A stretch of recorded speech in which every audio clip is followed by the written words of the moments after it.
I'm Joshua Kemble.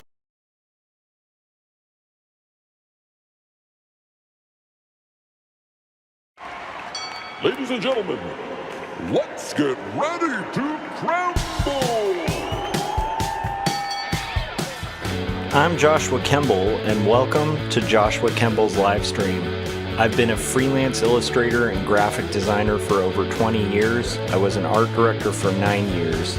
And when I'm not art directing and working on illustrations and graphic designs, I'm working on comic books and graphic novels, and that's usually what I do during my streams. And while conversations can go all over the place on this stream, from spicy and entertaining to goofy and silly, one thing stays consistent throughout every stream. I'll always be working on art.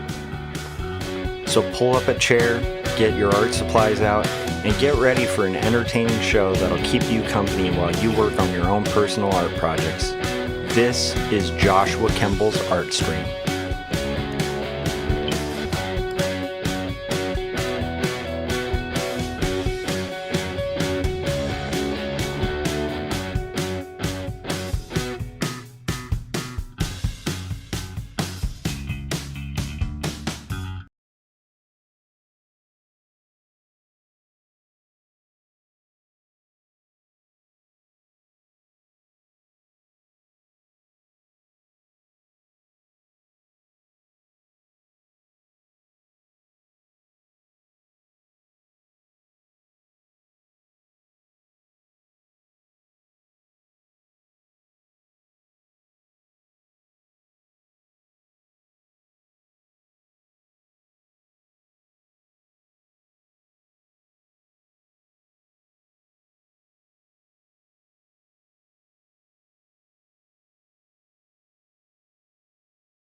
You guys, I had my audio muted.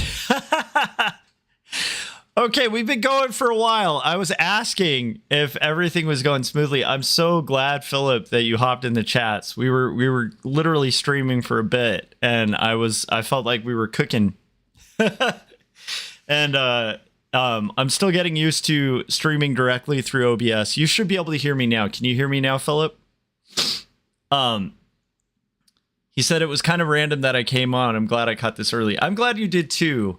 So I'm still learning how to stream directly from OBS, and I'm kind of glad we didn't have any hiccups for Artcasters. So we did Artcasters on, let me see, where was Artcasters? So it was basically on Friday or Thursday. So 2 days ago we did Artcasters. We had cool. Philip said he can hear me 100%. That's great. So 2 days ago we had Philip Hartman. Oh my goodness, not Phil Hartman. David Hartman, not Phil Hartman of SNL, but David Hartman, the amazing friend of the show, fellow illustrator, just kind of like brilliant guy. Has directed a million, animated movies and stuff, and is buddies with the Artcasters.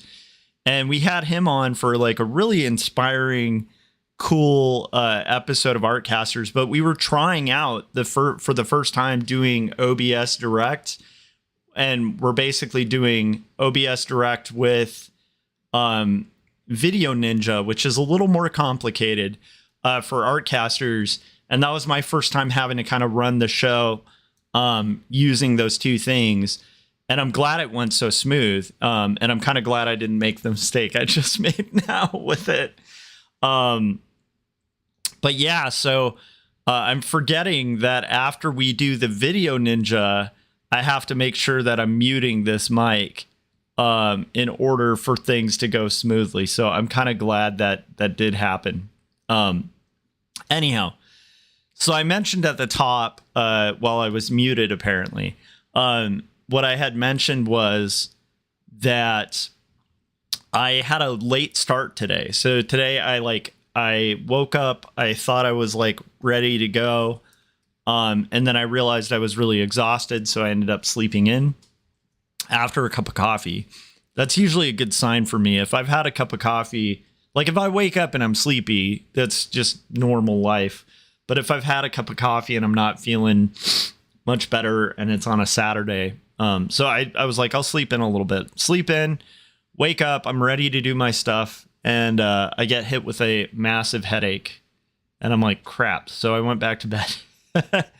And so today, I'm having a really late start. So it was about 3:30 in the afternoon when I finally started feeling like raring to go. And I think that what's happening is juggling full-time school, full-time teaching on top of working on the comic. So it's kind of like juggling like 3 full-time jobs throughout the week.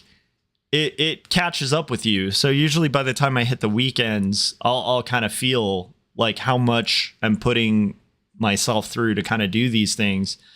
And my body will just be like, no, we're not doing it today. So anyhow, needless to say, I was going to be streaming earlier in the day, but this is why we're having an afternoon stream. So what I'm going to do is color page 164 of Not Death But Love, the Strange But Supernatural Story of Elizabeth Barrett Browning. I'm going to go ahead and color that page, and then I'm going to get to doing homework all day. So I'm not going to live stream while I do homework. I think that'd be pretty boring for you guys, but I will be live streaming while we work on comics. So if you have comics or personal projects that you really want to get going and moving, pull them out and work on them with me. So let's see if everything's working for our daily stream. Let's go there. All right, guys, I love this. Everything's looking smooth. Okay, so we're going to basically use a camera here that shows basically, is my touch? Oh, you know what? I got to go to my Wacom settings. I I usually turn off the touch sensitivity on my Wacom, but my Wacom tablet is apparently being a pain in the butt and has touch sensitivity on. Elizabeth said, morning, Joshua Kemble and chat. Hello. How's it going, Elizabeth? How are you doing? What do we got? We got the Wacom settings. I just have to adjust that real quick.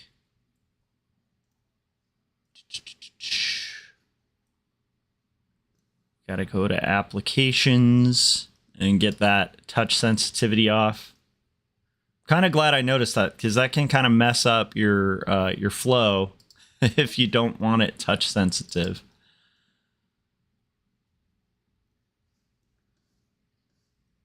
Okay, I have it pulled open. We're going to go to it and see if we can do our settings. Oh, did it just close? I would like to go to settings if that's possible. And it's not letting me go to settings.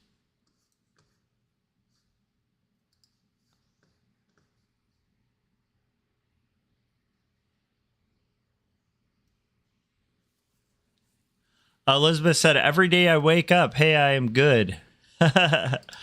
That's good. Today I didn't really wake up very, very quickly. So, okay, let's see here. So we're going to get to the touch sensitivity settings here.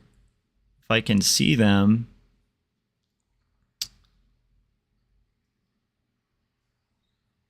This is just bizarre because my Wacom setup wouldn't open. And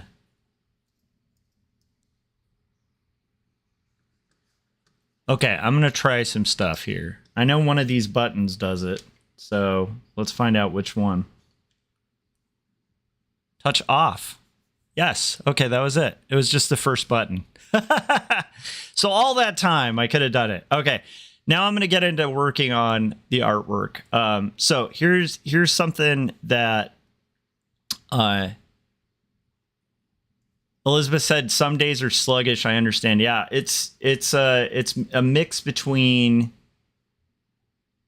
So I'm going to take off my shading layer, and then what we're going to do is basically color the page. This is a setting that has been on previous pages. And so what I'll do is use those previous pages to kind of pull color from, so that I'm keeping the kind of pages, the look of the pages. So I think we'll start with, on here, who should we start with coloring? Well, let's start with just white in general. Let's start there. That's always a good place. And we're just going to make a selection of each bordered area.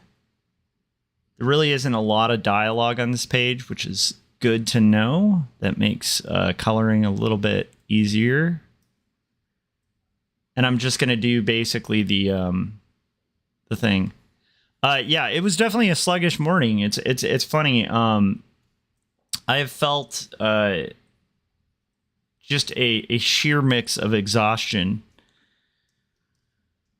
for the day, but now I feel refreshed. So luckily I'll be able to hopefully get stuff done and not have to be up like super crazy late tonight, but who knows? Because I do have like all the week's worth of homework. That's one of the tricks to me doing the full-time thing. Elizabeth said, I love that color combo. Thank you. Yeah, and we're kind of getting in there. And we're going to just... Basically, we're going to be doing... Let's start with... Okay, we'll start with Sophie. So yeah, the publisher definitely allotted me an extension. So my extended due date is January. So it's basically by the end of January is when I have to have all these pages done. And that means our release, the book release, is actually not till September of 2026. And that's particularly because of just what times, like this is the weird thing about publishers, but generally the release date we had before was timed to, I think, be the anniversary of the death of Elizabeth Barrett Browning. And since we couldn't align it with like a historical date that ties into Elizabeth, I think they picked the best just generic book release date to get like, you know, the ultimate amount of sales and also have time to prepare the marketing and stuff. So I'm glad that they were okay with kind of extending the due date, I think, for the last time. This has been a beast of a project. But it's coming out beautifully, and I'm kind of glad we were able to get that extension.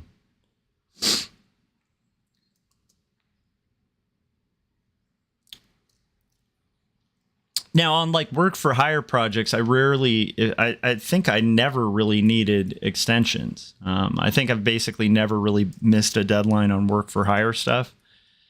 But on creator owned like kind of thing, where you're kind of like, you know, with work for hire stuff, when I used to be full-time freelance, or even when I was an art director, it's like you could kind of allot the time and block off that time because you're being paid accordingly for the time, you know. But with creator-owned stuff, it's like it's a lot harder to kind of be able to predict like the timeline of completion on projects. Let's see here. Dylan just joined. How's it going, Dylan? How do you do, sir? How do you do? So anyhow, it's a lovely day to be working on comics. I'll try to play a little bit of a song that I worked on this morning before I realized that I needed to sleep for like half a day more. I'll play that for you guys a little later. I think that would be good.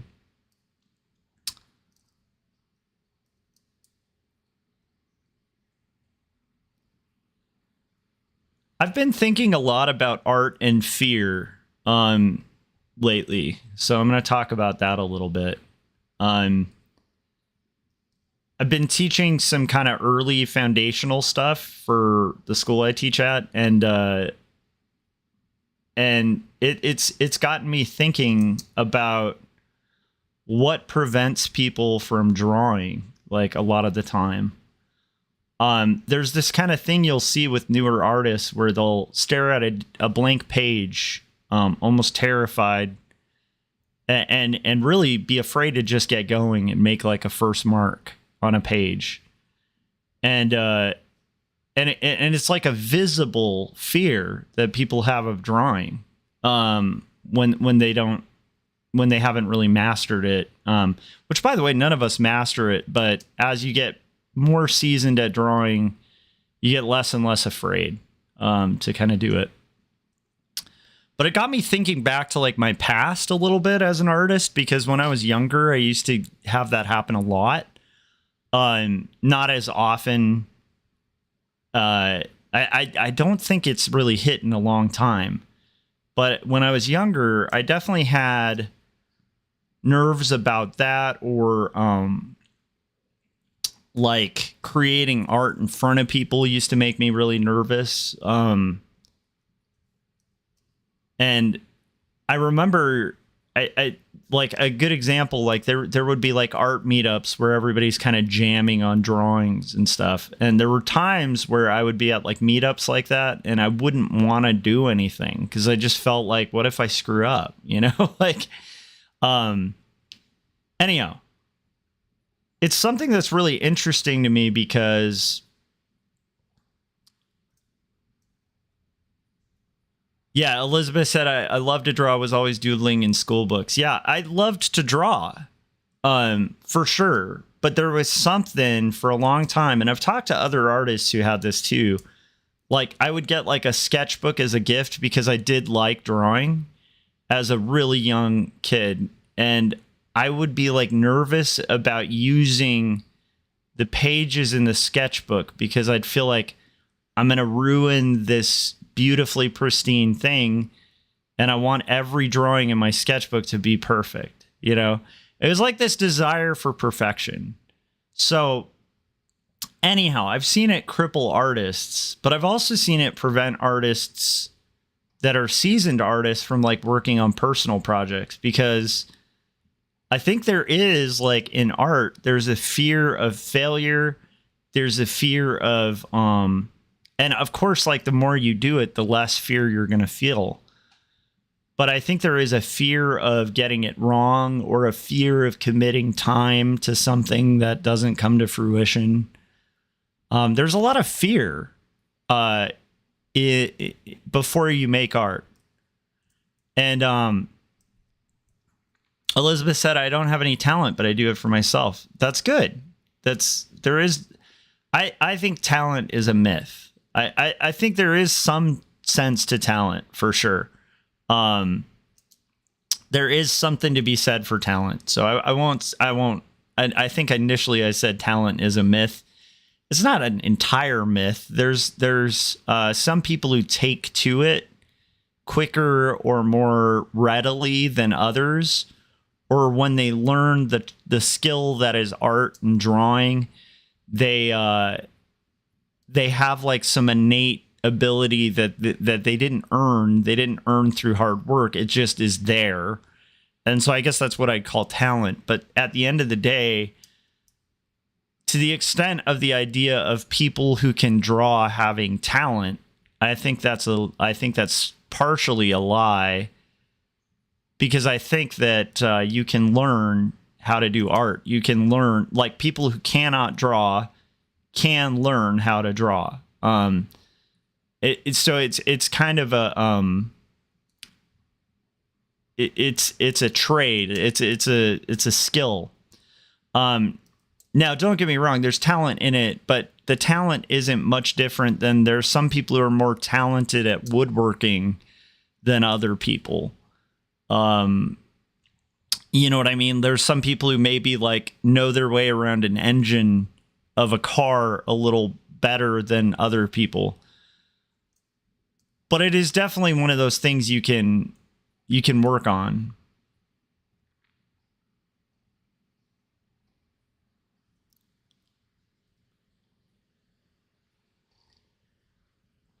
But yeah, so one of the things that happens with art, though, you get, like, a lot of people have a fear of getting it wrong that is actually like the beast that they have to fight to learn art. There's a fear of making something ugly that I think a lot of people get faced with. That, and it's kind of like the blank page syndrome for writers, right? Where it's like, what story should I tell? And then what if I choose the wrong one, right? What if I don't pick the perfect one? I think that's a common thing. And I think it's why I think that to make art, I think art is a practice of facing your fears. I think a lot of art is a practice of facing fears. And I actually think the best works of art, a lot of the best works of art, even the stories are about facing a fear or confronting, like a thing that somebody's afraid to do.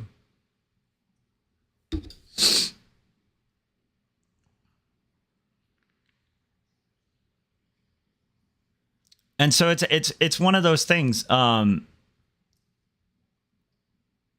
Dylan said AI bros are not believing you.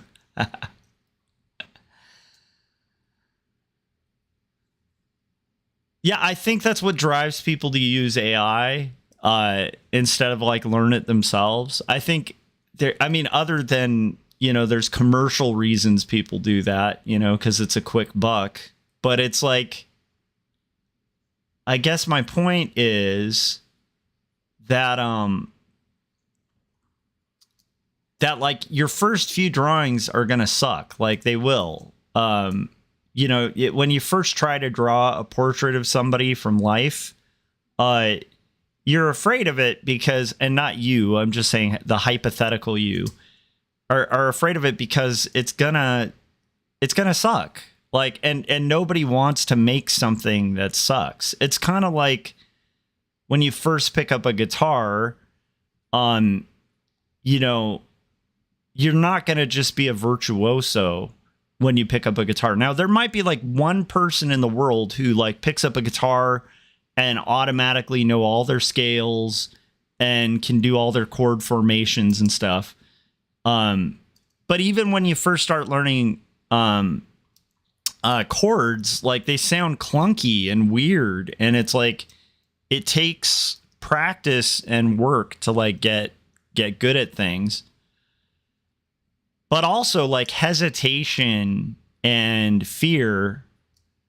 I don't know. It's gotten me thinking. Like I think that to make art, you kind of have to get over the fear of making art, and especially the fear of getting it wrong, because you will get it wrong. Like, and this is something I've been thinking about because I'm, teaching people art. A lot of whom do not feel like they can draw and do not feel like they can do the thing. And it reminds me of like a teacher I had at CSULB when I was working on my undergrad, and then I had him again when I was working in the graduate program. His name was Yuji. I believe he still teaches at Cal State Long Beach. He's going to retire pretty soon though. So if you are going to Cal State Long Beach, you should take Yuji. He's an amazing life painter. And probably the best life drawing artist I've ever seen, including, artists that are in history books and stuff like that. He's incredible. But he used to have this thing of like, be bold when you're drawing. Like, don't get fragile. Don't get perfect. Like, be bold. And that was like his kind of statement all the time. And he'd come up behind us while we were working, and he'd say it really loud so that you screwed up and splattered paint or something on your canvas. But his point was like to like loosen up and be bold and be brave with your art. Art has no place for timidity. I don't know if that makes sense.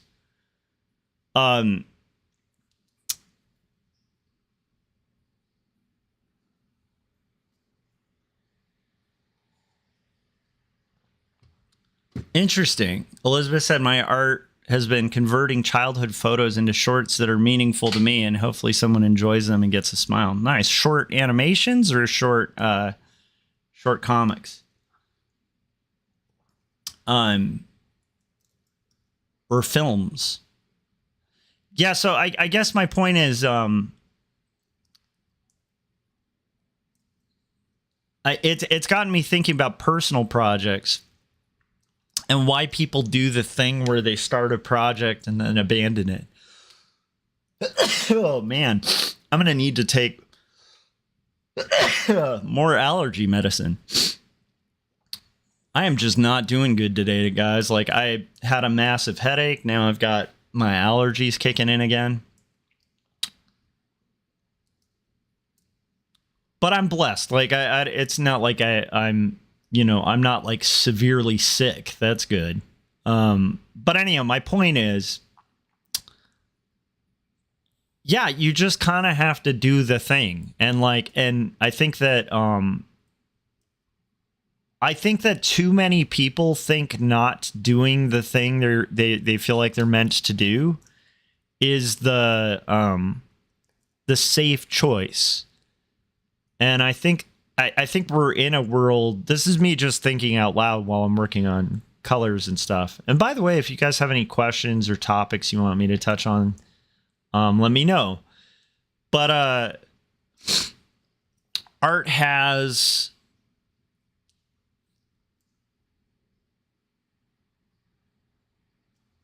is for people.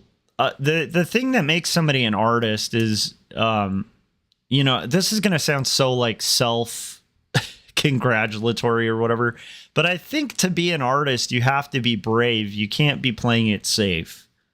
I feel like playing it safe is not it doesn't lead to new things or innovations. Now planning and method and patience and stuff like that are really important too. But at the end of the day, there's going to be a point in time, if you want to make your own work, where playing it safe just isn't going to work. Like, playing it safe basically leads to a very mediocre existence. And it might be a nice existence, but it's like it's not an existence where you do the thing. It makes me think of like Noah's Ark, weirdly enough. Okay, do you guys all know the story of Noah's Ark? You know, where there's gonna be this flood, and like God comes to Noah and is like, dude, you need to build, like, he basically tells Noah, like, you need to build this giant ark that is like will fill every animal like on earth, and then you're gonna roam the earth and find, you know, 2 of every animal and fill this boat with you know, the animals, right? And everyone thinks this guy's crazy because he's just working away on his ark, right? This is the story of Noah's Ark, okay? Very summed up, right? This old lunatic getting made fun of by all of, you know, the people around him for building this ark, right? To an extent, I think that's what art is.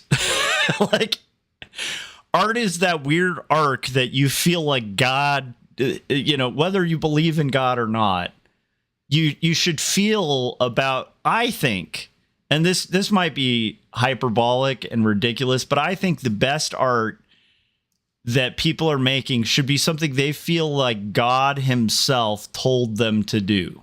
Like, it should be important. It should be something that you'd feel like you weren't following your truth if you're not making it. And it can be fun and funny and stuff like that, but it's like, I don't understand why people are wasting their time not making that thing that they feel like God himself told them to do. Like, that's how passionate they are about it. To where if they're building this ark or whatever, right? And people look at them and are chuckling and saying, like, what is this wacko doing? You'd be like, I am doing what God put me here to do. Like, that kind of conviction. I really do. I know it's silly, but I really actually think there needs to be more of that in art. I think we'd have better art if people were convicted to the point where they almost felt, where it's almost as serious as like God himself told them to do it, right? Do you know what I mean? Does that make sense? But here's the thing. Imagine like the Noah story, if Noah was just like, you know, because I think a lot of those stories are there for people to learn from, right? I don't think it's like, I don't think everyone's going to be walking around the earth and being told by God himself to like build a giant boat. But it's like there's a movie that's like that everybody loved, like when I was a kid, that came out called Field of Dreams, right? And it's pretty much Noah's Ark. It's the same story. It's like this guy just has a voice tell him he has to build it, and he's basically hearing it over and over again, and he knows what it is because he's had the feeling that he has to build this like field out in the middle, like a baseball field out in the middle of like Iowa, right? And in a corn field, and it's a crazy story. And I'm not saying everybody should sell their crops and build the thing, right? But I'm saying, like, you gotta have conviction. Like, what happened to that idea about art? Like, I feel like with comics and cartoonists, maybe people forget that because they're like, oh, we're commercial artists or whatever, right? No, you kind of have to follow your convictions, okay? And you have to face fear and get over it and make something beautiful. And convince yourself that it's important. And why is that? Because if it feels that way, you'll actually get it done. And as corny as it is, if you build it, they will come, right? That's the conviction of art. And it's yeah, Elizabeth said, and it was all for his dad, so teary. Yeah, it's a cute, kind of over the top movie. And again, I'm kind of thinking out loud here. This is just something I've been thinking about, so I'm not like 100% on this, okay? But I am thinking that our world would be. What happened here? Okay, there we go. That I think that our world would be filled with much more interesting things if people followed their convictions on what they should make. And were brave. And I'm going to say it. I think it takes bravery to do art. I don't know why I'm not able to touch my... Wow, this is weird. Okay, so I'm going to close this and save what I was working on. Because for some reason it froze and wasn't letting me touch my screen. Tankersley, how's it going? Tankersley said, what did I miss? Well, my Photoshop froze, so you missed that. We'll see if this fixes it.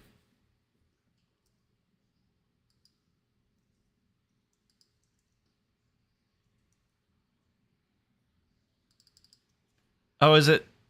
Interesting. Okay. And then let me pull this open.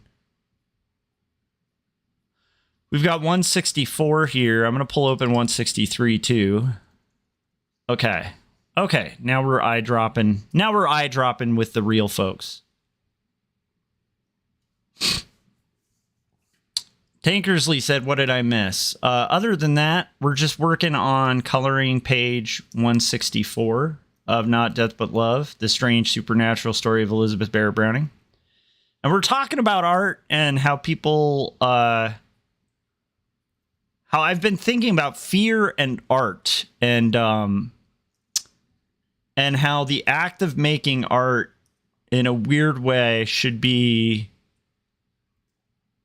it's an act of bravery. As corny as that is. I'm gonna go out on a limb and just be full artsy fartsy on this. I think that making art is facing your fears and overcoming your insecurities. Because I think to make art is a really vulnerable and scary thing to do. And I think to make the best art, I think you do have to kind of open up some area of vulnerability in yourself to express something true, right? And speaking truth is dangerous, right? Speaking truth can be nerve-wracking and scary. Right? And to tell your own truth is a frightening thing, I think. And so, I don't know. Again, I might be overblowing this. You know, again, maybe somebody just makes comics that tell fart jokes, you know? But if that's what they feel like art, by the way, fart jokes are great, so I got nothing against that. But I'm saying if that's what they're doing, I hope they feel like those fart jokes were something they feel so convicted that that's what they're supposed to do that they almost feel like God put them on earth to make fart jokes. That's my point. Like I want to see more of that in art, more conviction, more people following their path of what their calling is or what they're supposed to do. And not what they're supposed to do that like society told them to do, but like that thing, the creative thing, the thing that You know, like when I meet older people, often they'll say, when I was younger, I used to want to be, you know, like a ballerina or something, you know, that kind of stuff. Dylan said fart jokes are peak comedy. They are. But I'm telling you, like, I do think a lot of comedians, right, who are going to follow this crazy path of things like comedy, right, would feel like they were put on this earth to make people laugh. Like, you know, I think most comedians who are willing to kind of bear the horrors of like trying to get into comedy probably would feel like there's some kind of purpose there in what they're doing, even if it's as silly as a fart joke. And I think it's important because I think that purpose and that feeling of drive, of intent, of meaning behind what you're doing will get you over those fears that inevitably are going to happen when you try to make something, you know?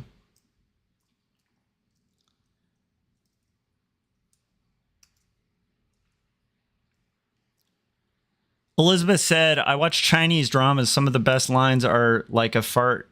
Just go, just let it go, or you got here faster than a fart.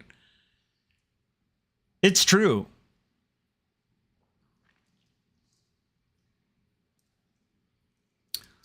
So yeah, that's just something I've been thinking about as of late.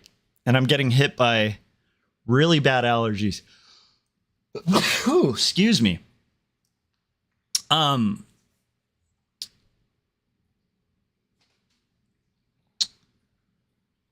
I think art can be fun, right? But I think there should be, I don't know.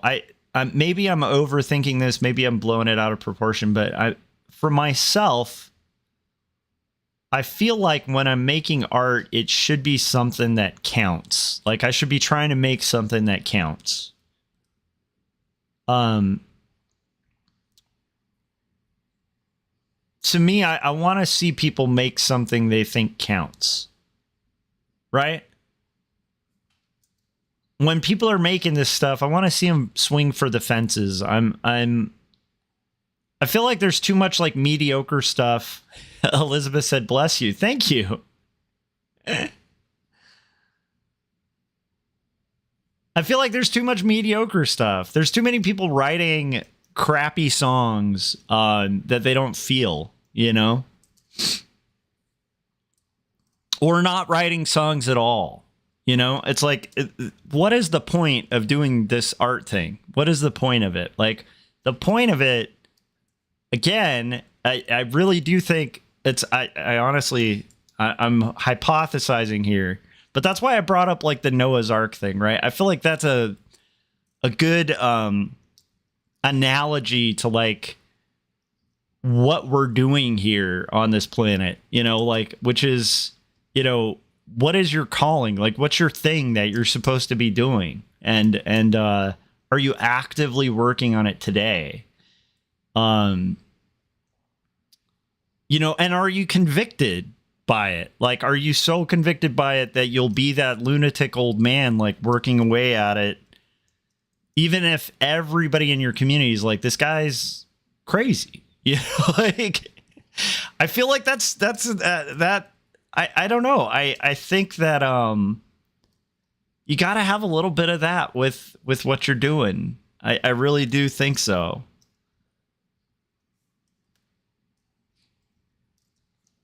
To be honest, you probably don't have to have it, but I think to make the good stuff, the stuff of substance, you know. What do you guys think? Here, I should put up a poll. I'm gonna put up a poll and find out what you guys think. Let's see here. Let's put up. I just found out that I can start a poll, so I'm gonna do this. Do you think artists should have serious conviction behind what they are making? Yes or no? Okay, start poll. Boom. Okay. I just put the poll up, guys, okay?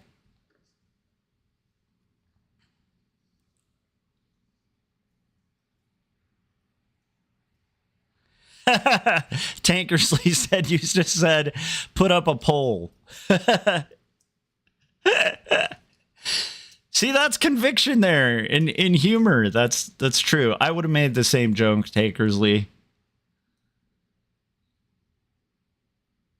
I'll leave that poll up for a little bit. I'm curious, like, how many people believe that. I really do think you should be. I mean, you may not agree, but I do think you gotta mean it. You gotta mean it. I think that's what makes things great, you know? I think that's what makes things great.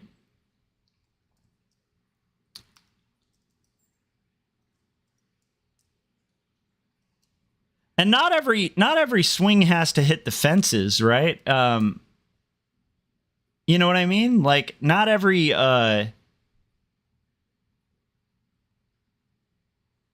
swing is gonna hit, like you're not gonna hit home runs every time, right? But when you swing, you gotta like feel like you're doing it for something, right? I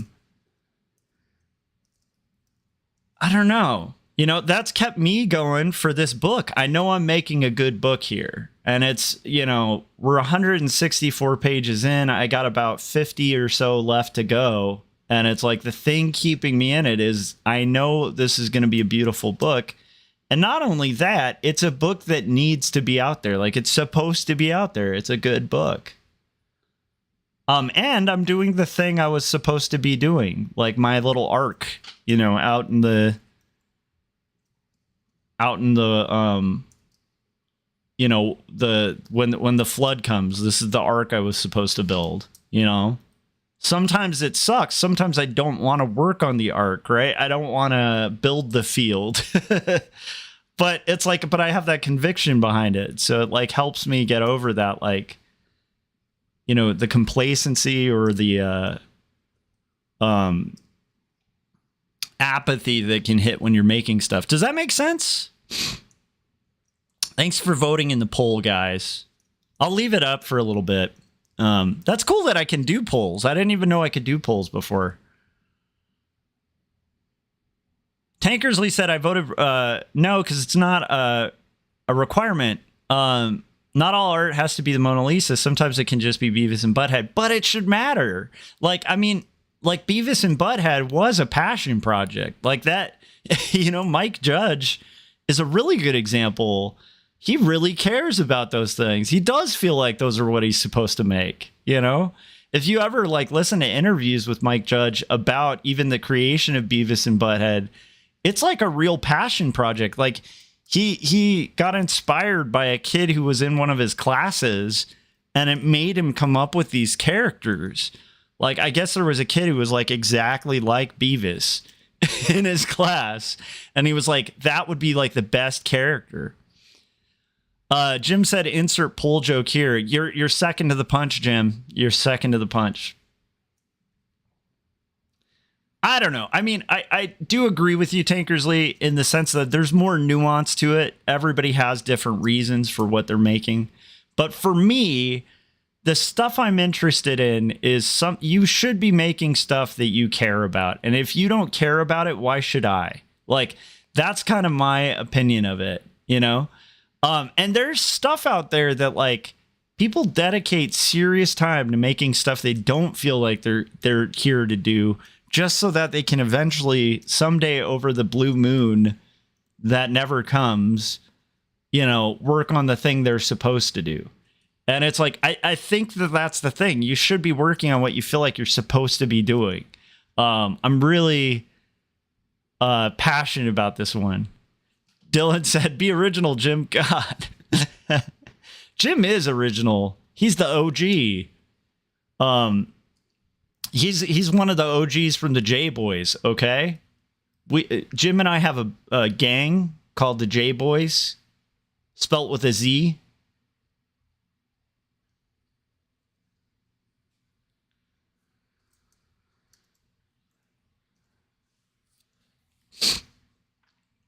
Lowbrow, yeah, there we go. Tankersley said, you changed my mind. Even lowbrow should have passion behind it. 100% should have passion behind it. Because, like, we've all seen stuff that was made and maybe on paper is really good, but it's, like, heartless. It has no heart to it. Actually, lowbrow's a really good example. J-Boys! Lowbrow's a really good example because there's a lot of examples of lowbrow humor that doesn't really hit the mark.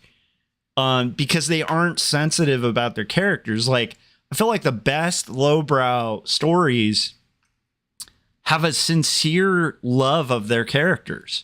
Like, you know, if I think about like good lowbrow comedy, it usually has like a consideration of the characters. But yeah, I don't know. I think My only point was I've been thinking about art and fear and how much art is about confronting fears.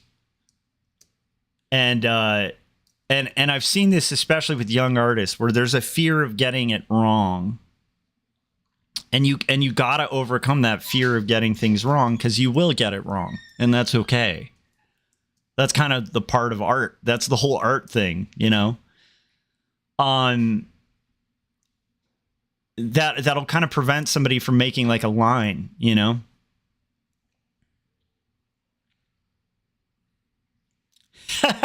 Tankersley said, I had no conviction in that answer and I was easily swayed. Well, I'm a bit of an arguer, so I'll tend to try. Lowenbrawl. Lowenbrawl. Das Lowenbrawl.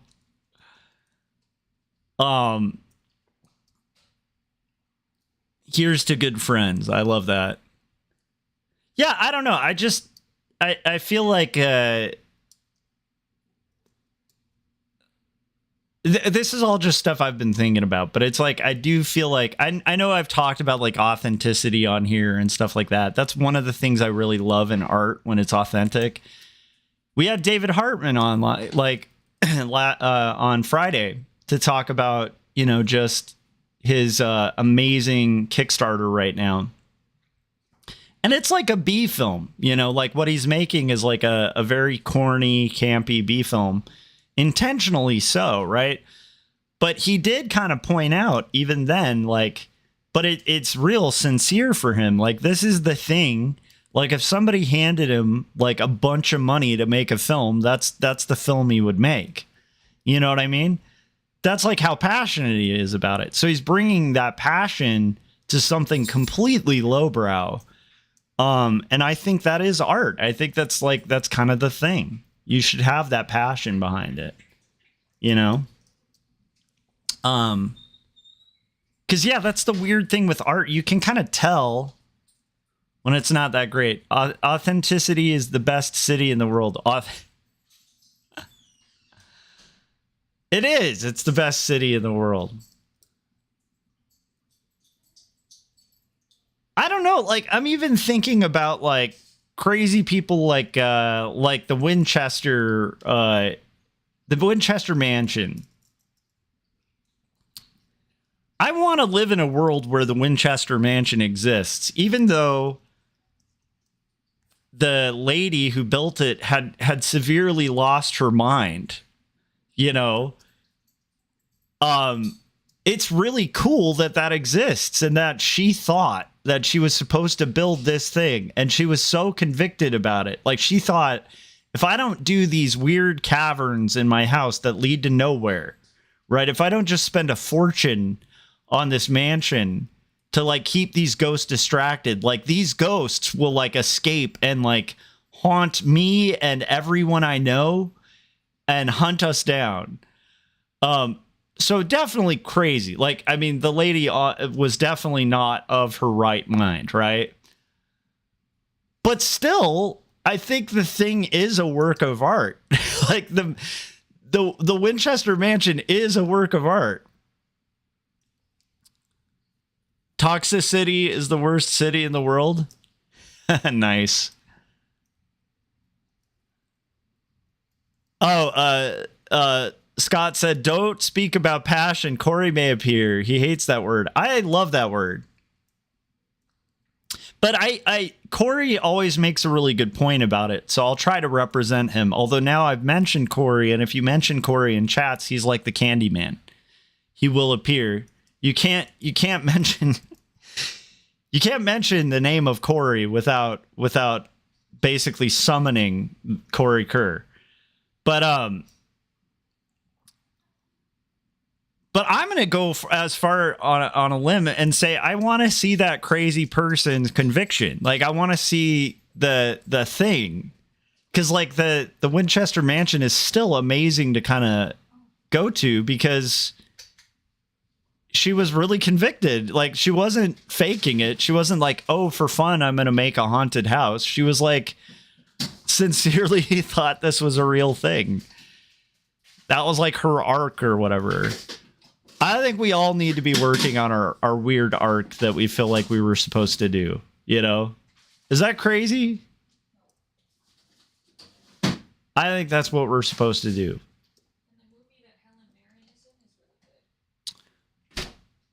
Yeah, my wife said the movie that Helen Mirren was in. But I feel like it'd be a really boring world if this old lady, you know, whose husband invented the Winchester rifle, right? If this old lady felt like she was having, you know, this calling, like it's literally the thing she's supposed to do with her life is make this crazy ghost mansion, and she didn't do it, I think that would be a less interesting world than the one where she did it. Even though it's like, you know, definitely she might have needed to go to therapy too.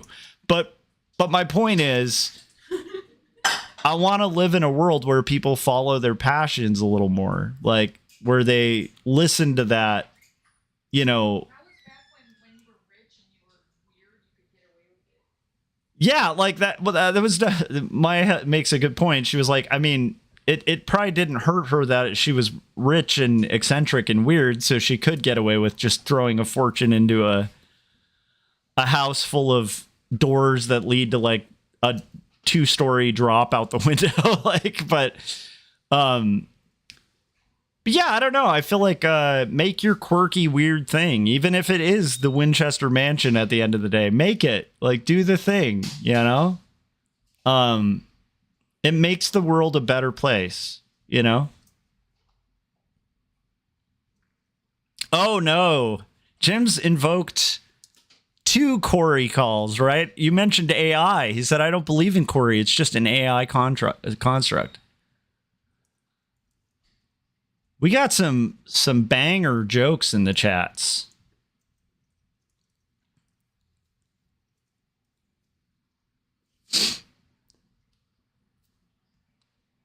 Oh, wow. People are really calling. They're summoning Corey. They said enshittification. It's all of Corey's buzzwords. And yet Corey has not appeared. Corey's going to watch this after the fact and be like, oh, I can't believe I missed this live. Yeah, I don't know. I think it's food for thought, because I feel like if you're working on something and you don't feel like it's the thing you should be working on, maybe it's not, you know? That's all. But I could be crazy. I like the problem with this hypothesis is I literally could be the Winchester Mansion person working on a thing that arguably like nobody in their right mind's going to be like, yeah, that was the right call, you know, like. But I think that's the fun of like the idea of like, I don't know. I've been thinking about that. Like, I think that's the fun of the kind of idea of like Noah's Ark too, is like, if whatever you're working on, you really should feel like it's the thing you should be working on. I feel like that's a really, yeah, if it's a thing that harms other people, my, yeah, My wife just brought up a really good point. Yeah, if that thing you feel like you're supposed to do is build a torture chamber, then maybe you need to seek psychological help. Like if it's going to harm other people, then maybe don't. I was talking about that serial killer. Yeah. Because I think Mai was talking about that crazy serial killer who made like a weird hotel, a murder hotel near the Chicago, what was it? The World Fair of Chicago. Yeah, I always forget his name. Don't do that, okay? I'm not saying do that.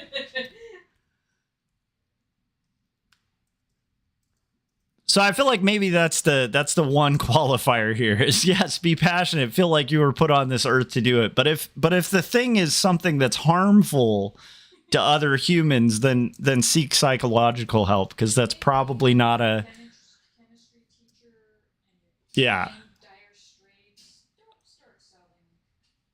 Oh yeah, I think it was Holmes. I think. It was home. No, it wasn't. But it wasn't Home, like his Home is Daniel Douglas Home from this. But I do think it was Holmes. Yeah, it was a different home. And also, yeah, if you're a chemistry teacher and you're really good at making, speed or something, don't decide to become a drug lord. Yeah, Maya's pointing out like if you're a chemistry teacher and you could, potentially make a career making methamphetamines, don't do that. Like that's probably not a good thing, right? Your whole family somehow gets involved. You start turning into an evil MFA. That's another thing. Listen to the wife. That's true. You should listen to your wife if you have a wife.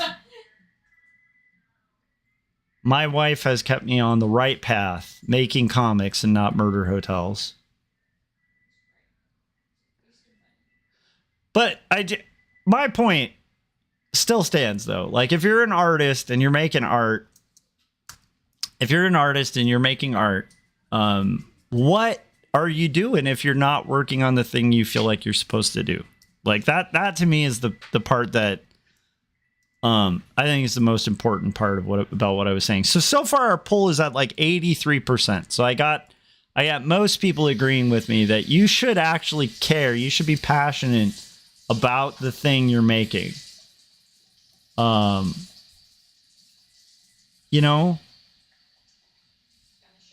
I'll tell you guys, like, if I read Dave Pilkey's stuff, like the Dogman creator, the guy who made Dogman and like Captain Underpants, dude, there's no doubt in my mind that Dave Pilkey loves those characters.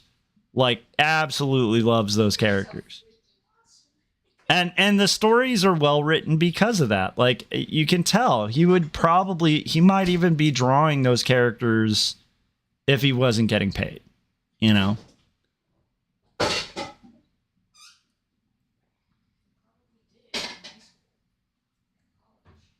Tankersley said, you're just saying that so you don't have to sleep on the couch tonight? I don't know. Josh and I are two of the same breed of weirdo. Yeah, Maya and I are really strange, so we kind of speak. Like, at this point, we've been married so long, we're like the pod people of each other. Like, I'm just not. have you guys ever met that kind of couple where, like, they've been married so long, they're kind of like, they've fused into one being? We're kind of that person, for better or for worse. We're kind of that. I think we both taken on so much of each other's personas that at this point, I don't know, not a lot of couch sleeping.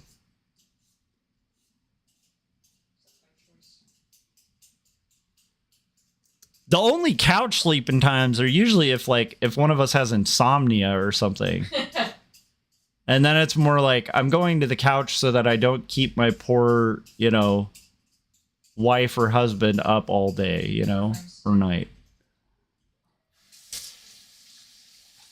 Or it might be like I'm sick and I don't want to get them sick. To annoying people that will fight and fight and fight and fight until it's like worked out, because neither of us can sleep if the other person's angry anyway. Yeah, my wife is yeah, we tend to be the type who will work out a disagreement because neither of us really sleep too well if we And it's finished now. Hard to let the sun go down on your anger kind of thing. How long have we been married? I don't even remember. It's been a long time. We've been together for like since 2005, but I think we've been married since 2000. When did we get married, Maya? Okay, so we've been married for 11 years, but we've been together for 20, so... Wait, no, we've been married for longer than 11 years because we were married before Ben. So we've been married for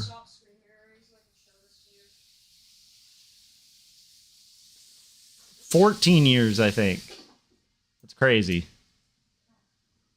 And we've been together for 20.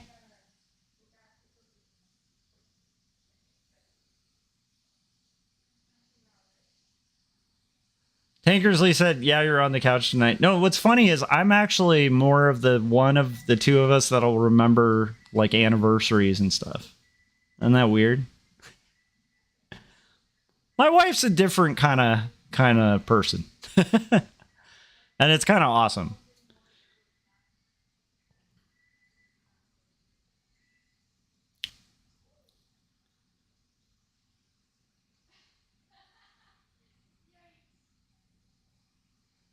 Dylan said there's a stereotype about gay men dating men that look like themselves. Oh, wow. I didn't know that. Your couple name is Mosh. I think Jim knows what I'm talking about, though, because him and Leanne are just like two peas in a pod. Like, they've been together for so long. You can really see they just have a vibe. There's a vibe. Like, if you power through marriage long enough, there's just this weird vibe that happens. I'm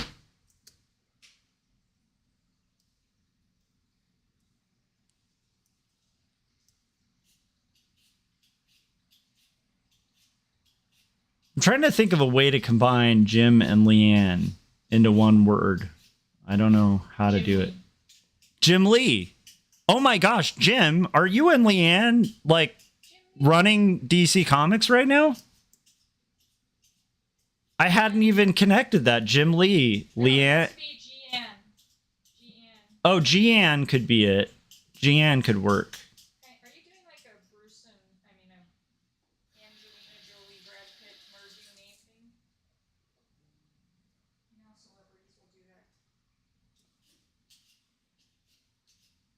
But I like it being Jim Lee because I think that would be awesome if Jim was secretly,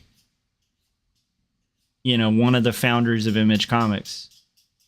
But only when he combines his powers with his wife.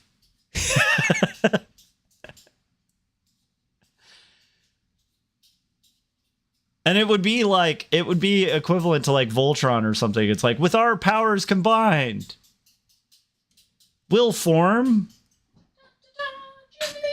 the head of DC Comics. Oh, it works too because it's forming the head. You see, just like Voltron. Okay, this is. Are we bad? Are we obnoxious?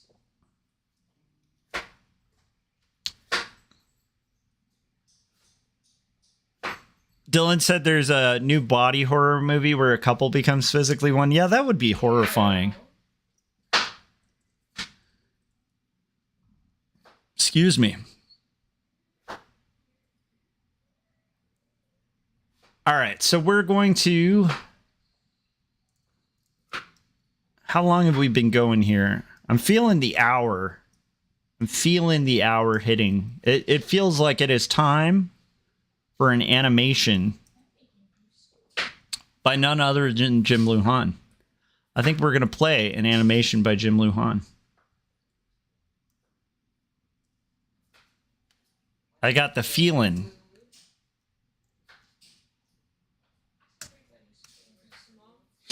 So let me go ahead and play an animation by Jim Lujan. I'll be right back. Let's see here. Let's play it. Here it is.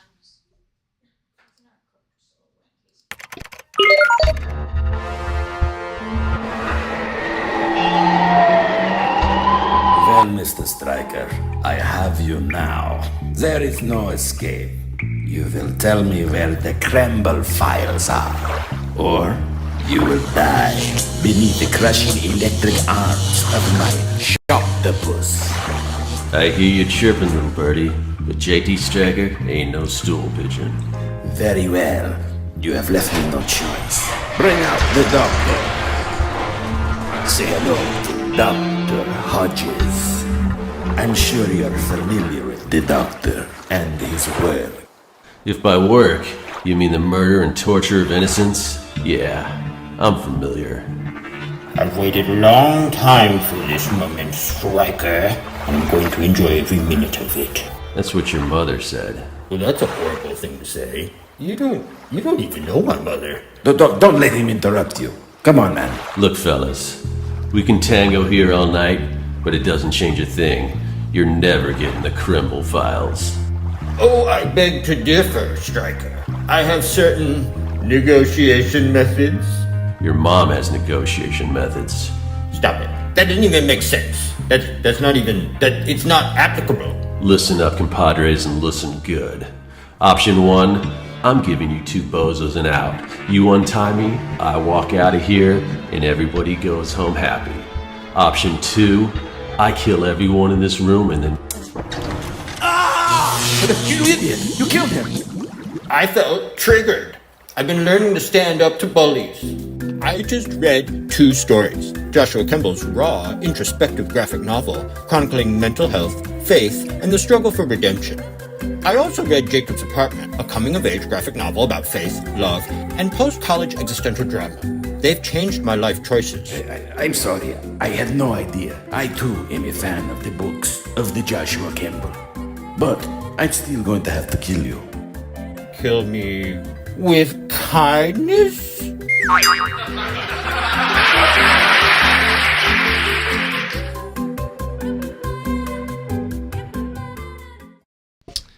All right, so we're back. Hopefully everything's working. Did that work okay? I hope playing that worked.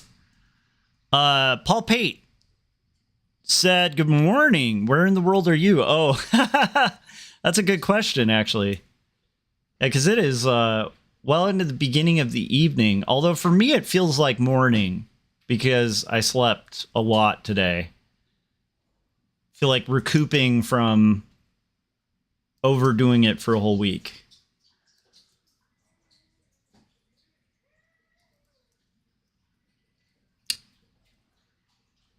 So yeah, Paul, welcome.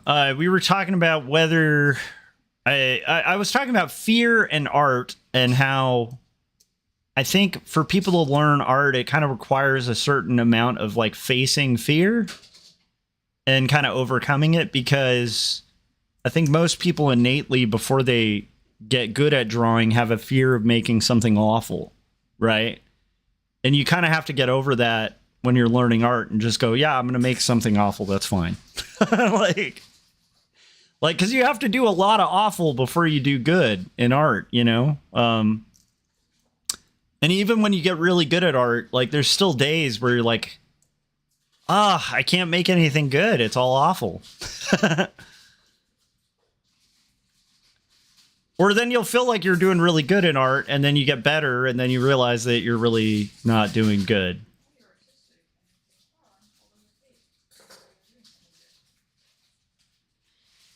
But yeah, so it's like, I guess my point is, I think there's a getting over the fear,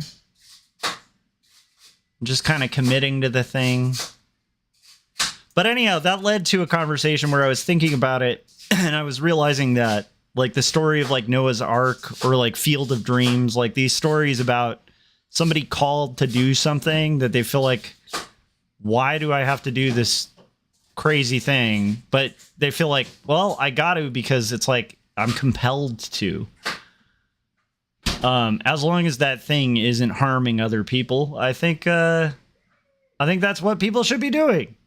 I think you should be doing the thing, okay?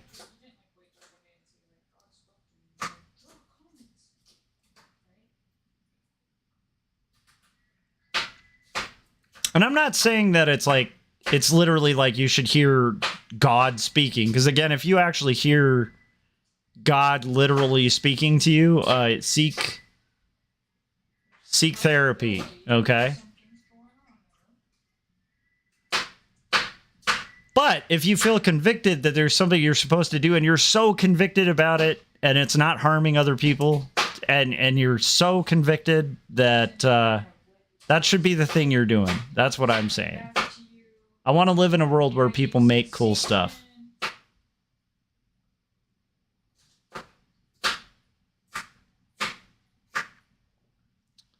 Philip is here. Philip saved me at the beginning of this live stream. I was talking for like 3 minutes. Just like feeling like this is really good content. I'm making some really great stuff here. And then Philip was like, I can't hear a word you're saying. And I realized I had muted myself. So I owe Philip, you guys all owe Philip a thank you, because otherwise you'd just be listening to air right now. You'd be seeing me talk for a while, you know? And I would really feel like I was connecting. And So you were just talking like that.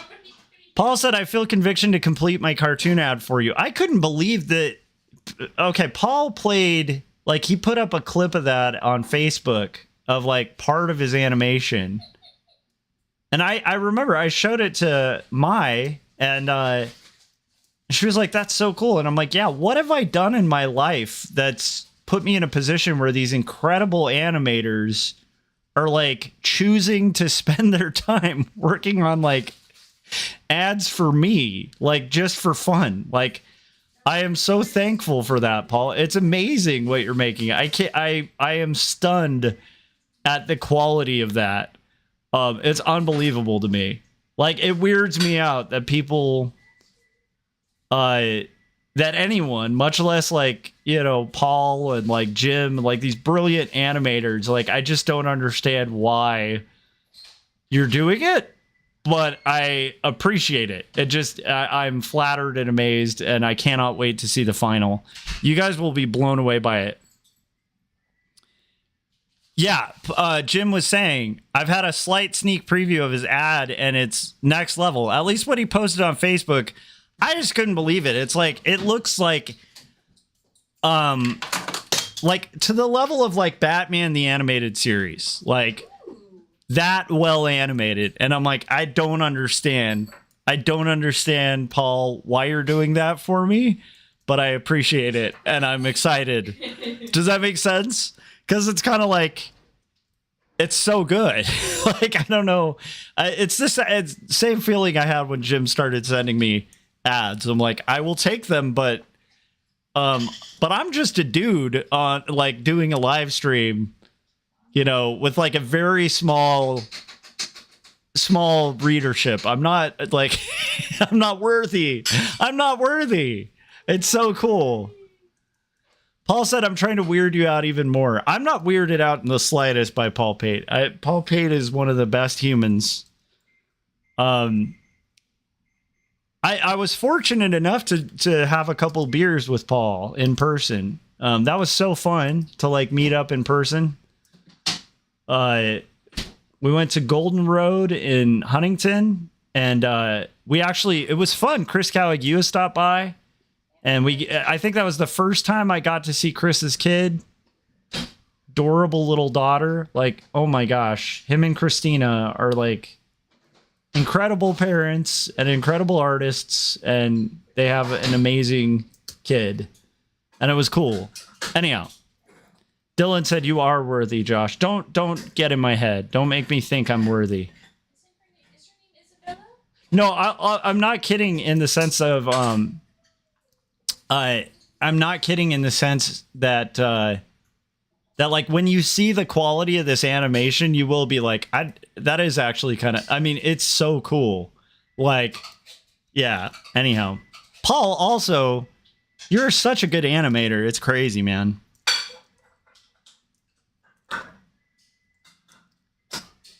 Because it's like in-betweens and everything like that. Tankersley said, how did you meet the wife? So My wife and I were both working on our BFA. I don't think, had we gotten into the program yet? I don't think we had even gotten accepted in the program yet.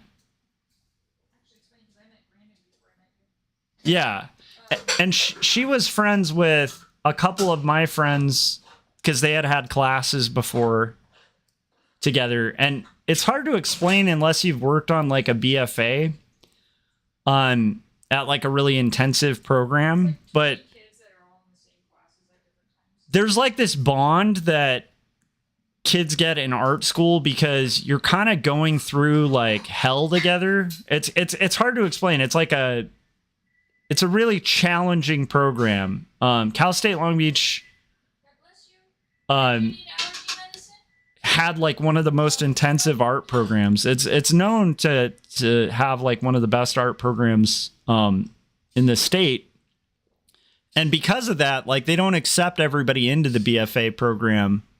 And so, you know, you'd see this like wild rejection rate, you know, and also they're challenging you. Like these classes were like, again, like I said about art being facing fears, like working on my BFA, I still remember it very fondly, but oh my gosh, like there were days in that program where you just felt like underwater. Like, I don't know what I'm doing. I don't know how to draw, you know, like, and you're being challenged to like really push yourself as an artist. So anyhow, my point is while we're in this program, the kids that ended up in our BFA program, like our graduating class, like Chris Kawagiwa, Oksana, like a bunch of people I've had as like, you know, my friend Brandon, like who's an Imagineer now, like all of these friends are like, we had a tight knit bond. And so anybody who had been in classes together, we had like a really tight knit bond, like almost like a little family. And with Maya and I, we hadn't really met, but like she was really tight with a bunch of friends that had been in classes with me. And so we kind of knew people who knew people, but we had never really hung out. And then we had this class taught by Rick Reese, who I've had on the program. Yeah, initially, I think we had a class before Rick Reese together where we were both dating other people, and we just kind of joke around with each other and talk about stuff like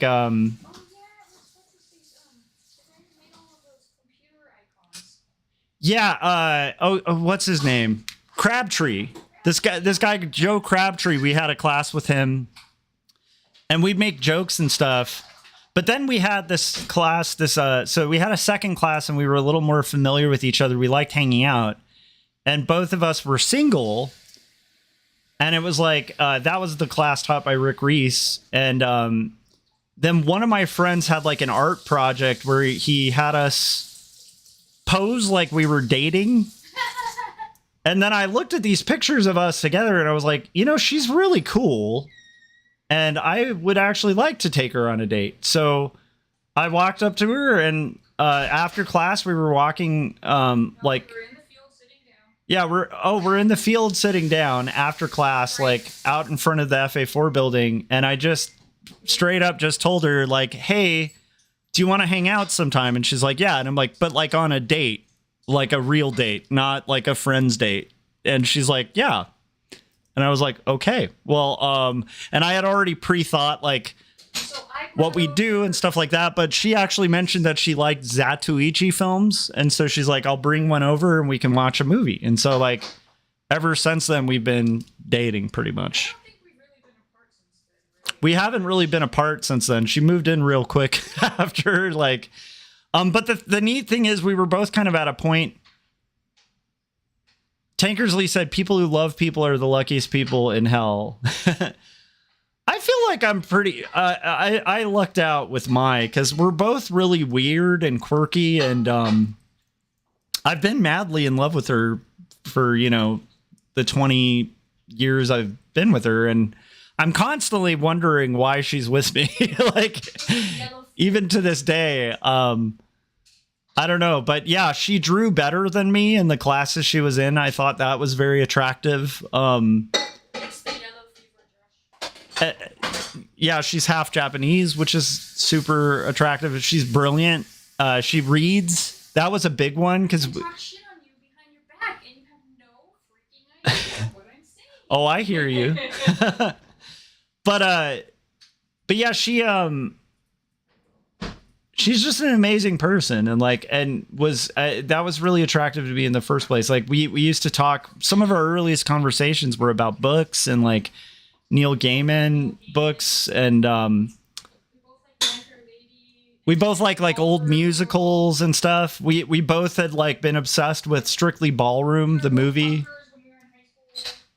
We just had a lot in common, like similar musical tastes, all sorts of stuff. Paul said, yeah, you got to be clear that you're dating. Yeah, I had enough of those moments of like weird misunderstandings and stuff like that. And with Maya, I didn't want to risk. I think when I asked her out, I even said that. I was like, I think we could potentially become friends, but I want to see if there is something more to it than just like friendship, because I didn't want to just end up friend zoning each other. Because I was still a little heartbroken over my ex. And she was still pretty shaken up over her ex because he was a douchebag. And I think I was pretty like, over, like, I don't know. We were both just at a good point to be able to see clearly. I don't know if that makes sense, but yeah, but it was fun. It wasn't like I was still pining for him. It was more like I was just like beat up. Yeah. Elizabeth said, I might be falling in love with Maya right now. Yeah. Well, you would. She's amazing. It's the yellow fever. I'm very lucky. That's my answer to everything. It's the yellow fever. I'm a very lucky person. No, she's great and quirky and funny and like, I don't know. She's my favorite person. I will never give up on you. Well, I can't say she's my favorite person anymore because Ben is one of my favorite people. So she's one of my favorite people. I'll say that now. Same fan team right there. Yeah. We're fangirlies of our boy. We're really big fans of our son, though. He's very quickly kind of become one of our favorite people. Like, yeah. Yeah. But yeah, so I don't know. It was fun. It was fun. My wife's amazing. And at this point, and you guys will see, I think, Paul knows this too, right? It's like when you've been with somebody long enough, you go through so many experiences together that it's like it kind of bonds you in a way that's really special. And like there's just nobody in the world who can offer like the kind of knowledge that my wife has about me. Like she knows everything I've been through for the last 20 years and we've been through it all together. It's really cool. Yeah, I'll get corny about it. You and Mai should do a live together talking about your story. We've had Mai on the podcast a couple times or on Artcasters, but I'd love to have her on more. She doesn't like live streaming as much as I do. And it's been like that, man. I mean, I used to do podcasts back in the heyday of podcasting. I think she's a little more shy when it comes to that kind of stuff.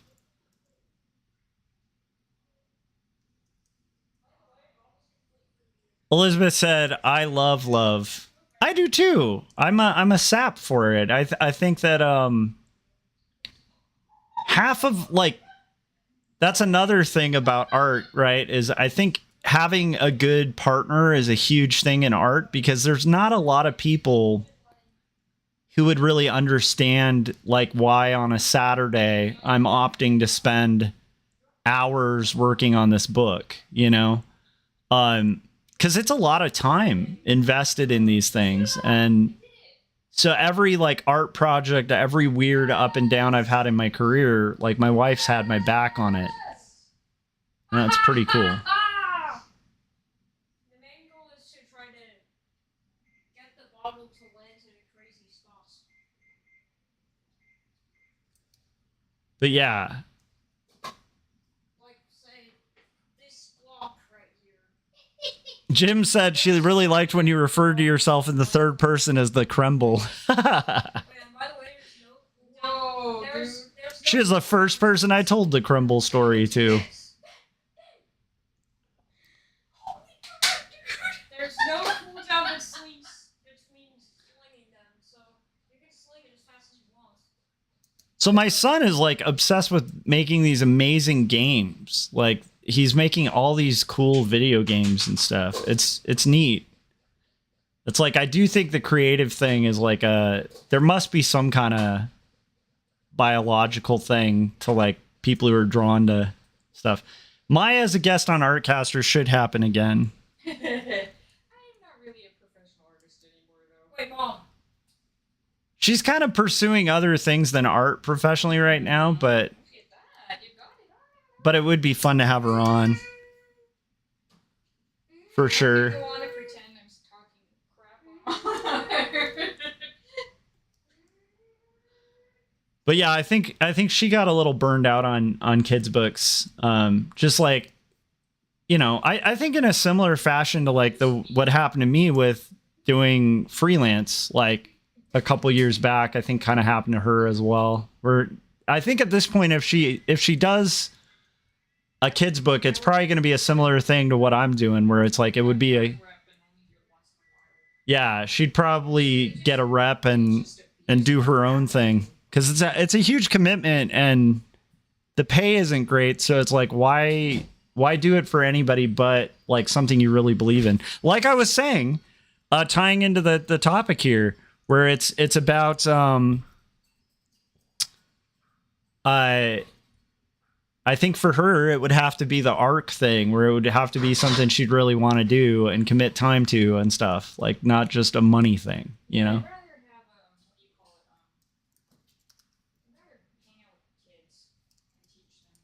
But my wife is really passionate about kids and like just being around kids. Like she's really good with kids. And so like the plan we have right now is when I finish my credential, then we're going to get her in the credential program, and she wants to teach elementary school. Cuz like she's found that's like that's like what she kind of feels is like the arc thing, you know, the thing I was talking about at the beginning with the like the calling or whatever. That's what she feels like she's supposed to do, which I think is really cool. And I think she'll be a great teacher. Merge down.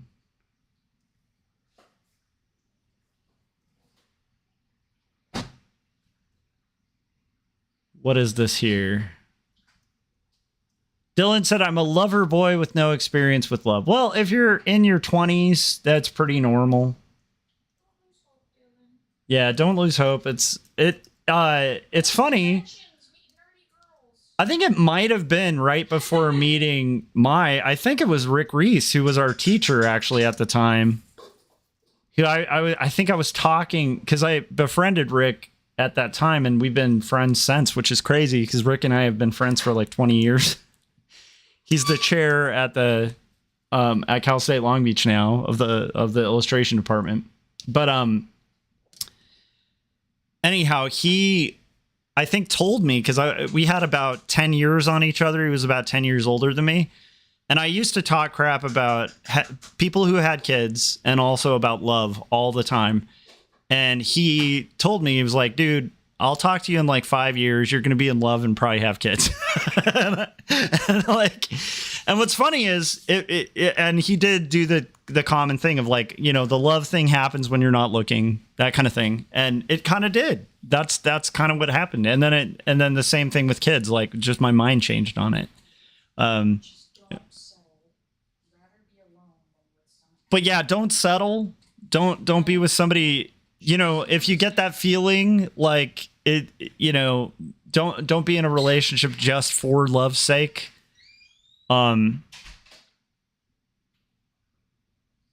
Elizabeth said, I love the purple sky. Thank you.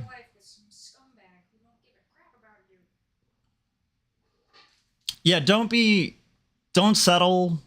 You know, I think my wife and I both had some pretty bad relationships before. And so, you know, I definitely make sure you're with somebody who values you. You know, I think that's a huge one. Like, it shouldn't be crazy amounts of work to be with each other. And it also shouldn't be something where it's like, you know, if you have like a day where you're not feeling it, you don't go, oh, well, it must not have been love. You know what I mean? Like, I don't know. You'll kind of know when it's the right person, I think.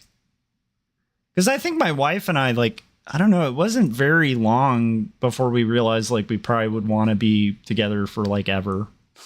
You know, I will say I waited way too long. We were probably engaged for way too long. And I think part of that was because I wrote a book about a lot of the weird, crazy experiences that, you know, there was all sorts of like life events that were pretty traumatic that happened that might have made that take a longer time. But I will say, like, I do wish we hadn't waited so long to be married, because there is like that's a hard one to explain, but I do think there's like a trust that develops when you get married. I don't know if that makes sense. It's like there's kind of like a ride or die kind of thing that I definitely have since we got married. I had it kind of before, but us getting married kind of, I don't know. It's hard to explain, but it's like I think that seals the deal in a weird way. In my mind, like my resolve. I don't know if that makes sense. I'm just saying, if you do find somebody you want to marry, maybe don't be engaged to them for like 8 years. Like maybe wait like a year. You know what I mean? Because we were engaged for a really long time. Paul said love is rad. Yeah, it is. Thanks, guys. Thanks for the encouragement on the...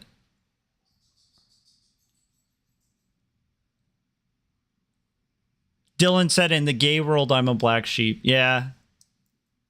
Well, I've always felt like a black sheep. You know? But I definitely know there are gay men who want to commit and get married. I know a couple of them, you know?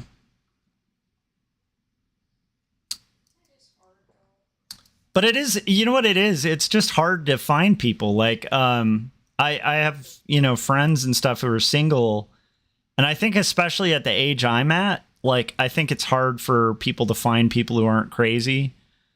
Because a lot of people, like the age my wife and I are at, right? Like most people are kind of settled down. Not all people, but a lot of single people are kind of nuts, like at our age, or are just carrying around like damage, you know? You know, because like they've been through divorces or stuff like that, and like are understandably like, you know, questioning the whole thing, you know? And so it's like it can be really hard. But I will say, if you're in your 20s and you're, you know, like, oh, I'll never find love, like, don't worry. A lot of the time it just kind of happens, and it tends to happen when you're not looking.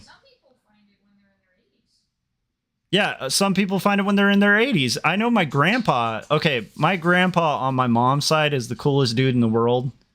I always think of him when I think about how I'd like to go. Because we're all gonna die, right, someday. And as a positive statement, welcome to the Krembles live stream. You're all gonna die. I'm gonna die. But anyhow, the point being, I think about this sometimes because I had two grandparents. Well, not two. I had four grandparents, but I had two that are a really good contrast of aging. When I think about it, the grandparent on my father's side, it's sad. He was a nice man, but he aged like badly. And I don't mean badly like, I mean like his choices in life made it harder for him dealing with aging, because he just got more and more bitter as he got older.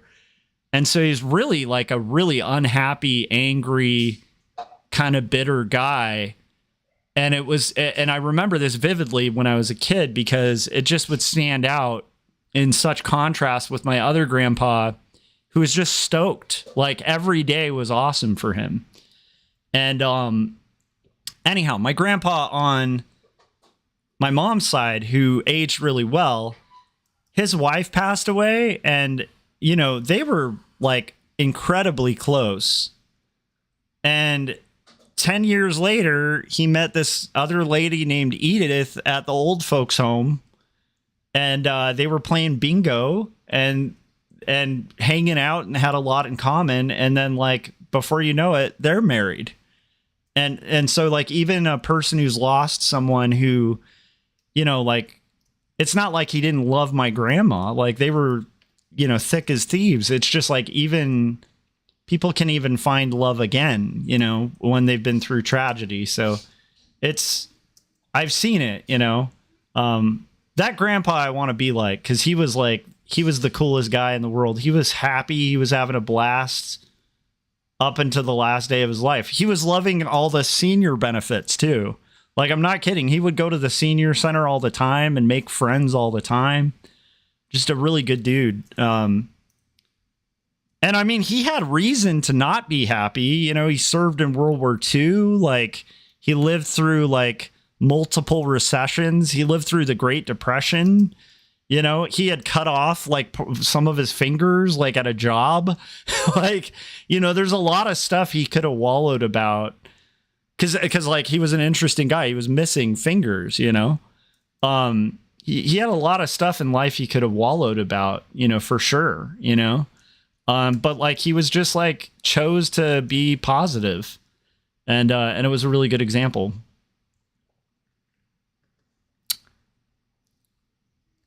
Paul said, I think good relationships are rare. I feel lucky to be in one. I live in fear of messing it up. I'm grateful every day to spend time with my wife. Yeah, I agree, Paul. I always feel like I've pulled off the world's best magic trick, because I don't understand. I constantly have moments where I don't quite understand why my wife deals with me. No, it's my life. What's up? I said, no, it's my life. It's my wife. But yeah, I don't know. Yeah, that's kind of the way it should be. I feel like you should feel kind of fortunate to have the person you're with. Elizabeth said, my blessing is that I'm in my late 50s, LOL. Nice. Be positive is a great type. Are you a vampire, Tankersley? That sounded rather vampirific. I was trying to think of a way to say... Miracle. Yeah. What I should do is just start asking like probing questions like, Tankersley, when you get spaghetti to eat at a restaurant, how much garlic do you have them put on it? Do you think Jim Wuhan should make a vampire? Do you ever feel like, just checking your hair and how good it looks in the mirror? Do you ever have moments like that where you just feel like... To come in before you can come into our home? Have you ever had a time where you walked into a building that you weren't invited in and just, just walked around, just basic... Tankersley said, I'm vampirific. I knew it. I knew it all along. We have a vampire with us. Okay, but if there was a choice between vampire and werewolf, I would go werewolf. My wife said if she had to choose between vampire and werewolf, she'd go werewolf. I feel like the thing that sucks about... so werewolf probably is a better life, if I think about it. Because it's like, other than a full moon, you can kind of live an ordinary life, right? But I do feel like the thing that would suck the most about being a werewolf is those transformations always sound like they're very painful. I've given birth. I don't care. But my wife makes a good point saying, she had a kid, so, comparatively, is having your body transform into a wolf really that much of a difference? Pain anyway,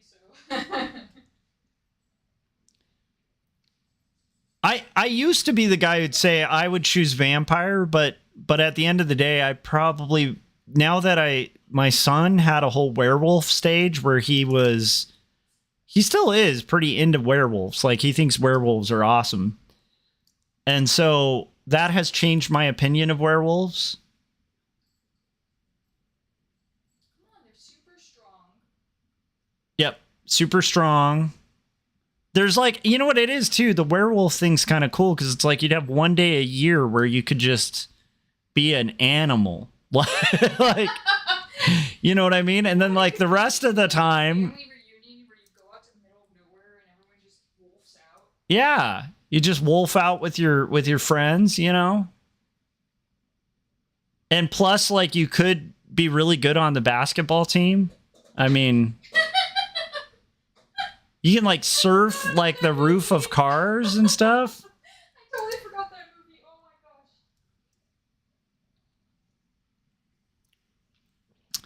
my gosh. Jim said, my grandpa was barely even grateful when I took him to the chocolate factory after I got that golden ticket. He barely got out of bed. That bastard was sitting in that. Elizabeth saying, I'd rather be a vampire over a werewolf. Well, I'll say this, though. Like, in defense of vampires, there are a million better vampire movies than werewolf movies. Like as a piece of art, like, I think vampires lend themselves to coolness Never go in the sun again. a lot more. But yeah, like the problem with vampire stuff is like, well, okay, there's a couple things. Like, one is living forever sounds kind of crappy. Like, there's a good Neil Gaiman short in The Sandman of a guy who kind of lives forever. And then he has to like watch everyone he loves die. And like, at first he's all stoked about it. And then he's like, this kind of sucks. Like, and kind of chooses death. By going into the sun. But like I don't know, vampires are more stylish, you know? They're a little more cool and goth and stuff, but I do think like, so I think for writing, maybe I'd prefer to write a vampire story, but just for like the living part, being a werewolf sounds pretty rad.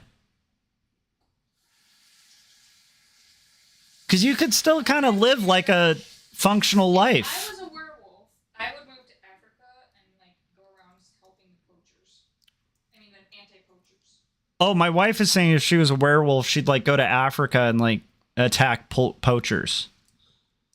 I guess that's the thing. If you're a vampire, maybe you could choose good vampirism. Like, you pick subjects that are just terrible people. Work as an EMT and like help people. Or you could. Like, you could get free blood from that. That's a fair point. Maya was saying, you know, as a vampire, you could work as an EMT, right? And just get free blood, you know, from that. But also help people, you know? Or you could just pick targets that are like really bad people, you know? Yeah, Dexter style it. Yeah, you could be like the Dexter werewolf, you know, where you're like picking really, really evil people. Final the child molester. Team werewolf all the way is what Jim said. We need a poll. Okay. Let me close the poll. I'm going to end the other poll, which ended at 83%. Okay, let's make a new poll. Start a poll. Vampire or werewolf? And I spelt werewolf right, even though it's always tempting to spell it as werewolf, like where as in who, what, where, when, and why. Start poll. All right, let's see who wins. Yes, I agree. Vampires do have the goth advantage here. Like, if you want to stroll downtown listening to Joy Division, right, or listening to, you know, Skinny Puppy and looking sad, I have to give that to the vampires. I think in general, you can look a lot smoother when you're in form as a vampire than you will as a werewolf. You look kind of silly as a werewolf when you start becoming a wolf. Like that's going to be a much sillier look. But if you think about it, how many vampire movies does the vampire like become like the party animal at like a fraternity party? And then how many werewolf movies? Dracula looked like after he changed into Dracula from his like cool like debonair. Yeah, that's a fair point. Disgusting. Mai is also pointing out that you have to remember what Dracula looked like when he actually becomes Dracula, right? Or like think like Nosferatu, like that era, that kind of vampire. Are you sure you want to be? I think you need to set guidelines for this poll, Josh, where you can choose what kind of vampire. So you're not like a disgusting, ugly guy. You can be like a cool vampire. Yeah, I think Mai's pointing out a really good point. Like you have to be able to kind of pick being the best of both worlds, right? So werewolf, probably underworld werewolf, but not in that society. Wow, we're at straight 50%, guys. If it was underworld style werewolf, but not where they're like slaves. I have to revise my poll. That's a really good point. Okay, I'm going to just end this poll and I'm going to put up a poll that makes more sense. Why? Because I just said yes or no. Vampire or werewolf, yes or no? That would have been hilarious. Okay, let's try this a little bit better. Let me do a new one. Why can't I? I don't want to start a Q&A. I want to do another poll. Okay, let's start a poll. And the first option is going to be vampire and werewolf. That was like, that should have done a poll that skewed the results where I should be like, you'd prefer to be a werewolf over a vampire, yes or no? So it's like confusing, so most people would pick. No. Which do you prefer? Okay, guys, poll's coming. Okay, here it is. Which do you prefer, vampire or werewolf? And I probably should have said, which would you prefer to be? But you guys get the gist. You're watching this. You can participate. Vampire versus werewolf. Clarify that werewolf, it's not Michael Jackson werewolf, it's not Teen Wolf, it's underworld werewolf, but not where you're a slave. You're not a slave. So, okay, yeah, that's a good point. You're just that cool. The werewolf is like underworld style werewolf, so you're not like a slave, right? You're not like a werewolf servant, okay? But you're also not Teen Wolf where you look like a human with a beard and some problems. I don't know. I'm not going to agree to that. My wife was saying, but you're not Teen Wolf where you look like a human but with a beard. No, I'm going to say like Teen Wolf is acceptable here because that's the werewolf I would want to be. I want to be Teen Wolf. Okay? I want to surf like the roofs of cars and be the star of the basketball team. Twilight werewolf, they don't even have like a painful transition. They just boom. Philip said I'd be the Invisible Man. Did I say werewolf? Oh my gosh, I am failing. Just leave it. Who cares? Okay, when I said werewolf, I meant werewolf, but a werewolf is also pretty cool. Did I write vape? Vampire and a werewolf. Would you rather be a vampire that vapes or a werewolf? Okay, guys, this is my first time doing polls on the show. First time spelling things? I will proofread my next one. Everyone's like, I don't want to commit to this. You guys, would you rather be a werewolf or a vampire? A vape empire. You run a vape company and review vapes online.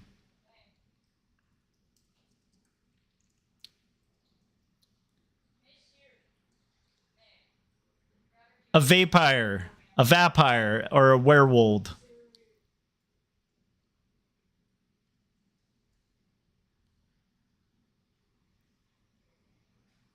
Yeah, I don't know. And you're a teacher, Josh. I'm not an English teacher, although I did teach English. I'm no longer an English teacher, so I'm allowed to make mistakes like that. I do feel like vampires are great for storytelling. One of my favorite vape pirates. How about vape pirates? It's pirates that vape. They're like, yar, I be vaping very, very strong smoke.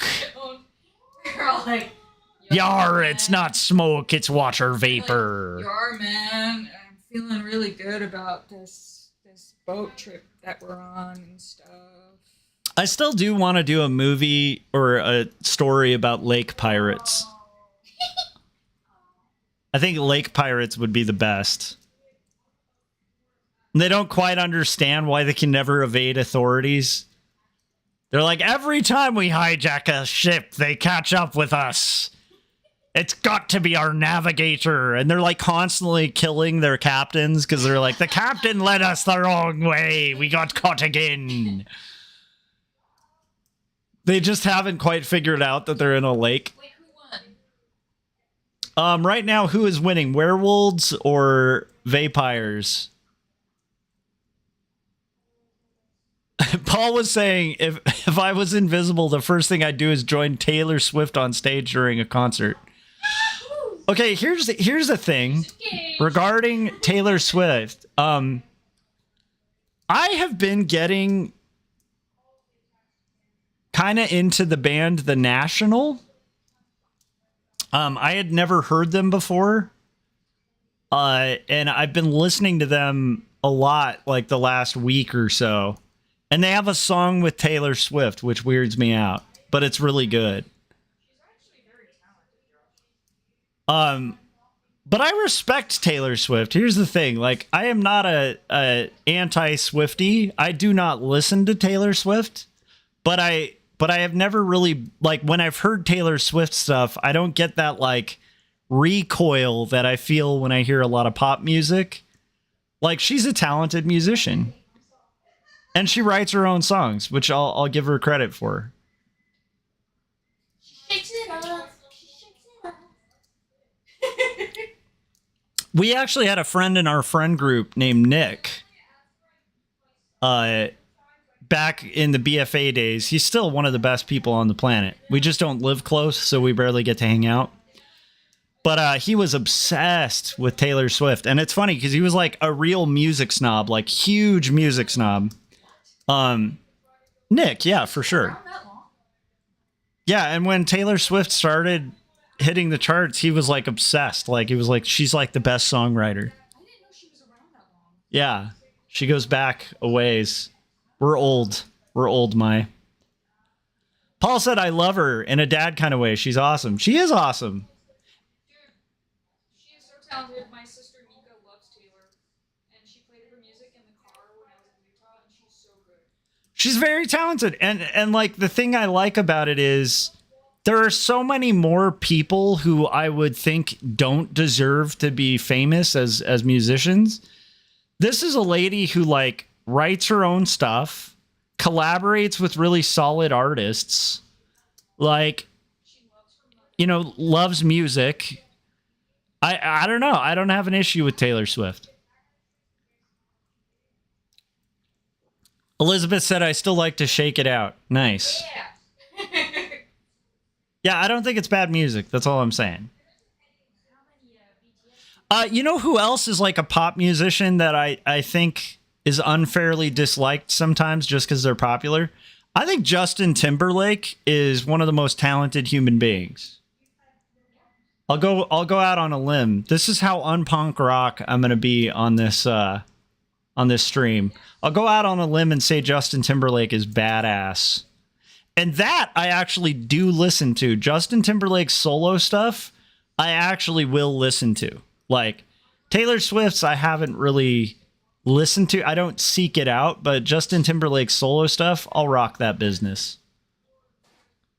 And for a similar reason, like the guy can dance, he can sing really well, he writes his own music. Like, what's there not to like?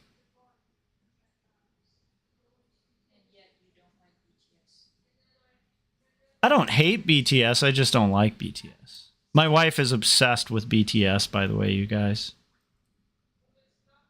It's that K-pop. I got a lot of students that I teach that are like obsessed with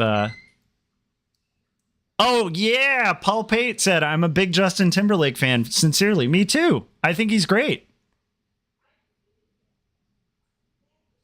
Like I really like his music.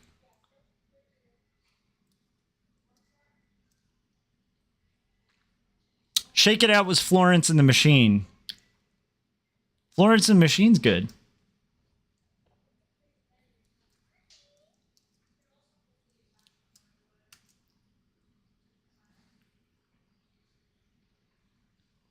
Yeah, maybe you weren't talking about music there, Elizabeth.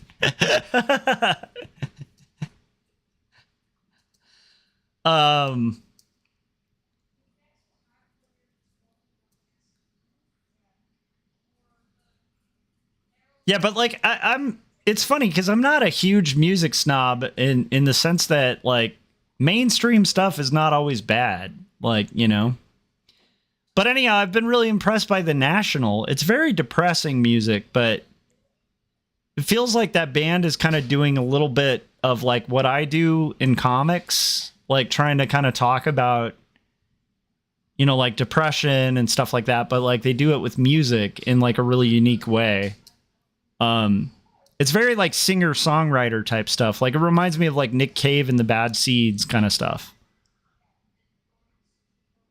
Or like Tom Waits, like that kind of vibe. But I was kind of surprised I hadn't heard him up until like I think I had heard Living in a Fake Empire, or Half Awake in a Fake Empire. I think the song is just called Fake Empire. I had heard that before, and I remember it kind of ringing a bell. Like it like I don't know if that makes sense, but it kind of hit like a chord where I was like, oh, I should check this band out, and then I just forgot to forever up until recently.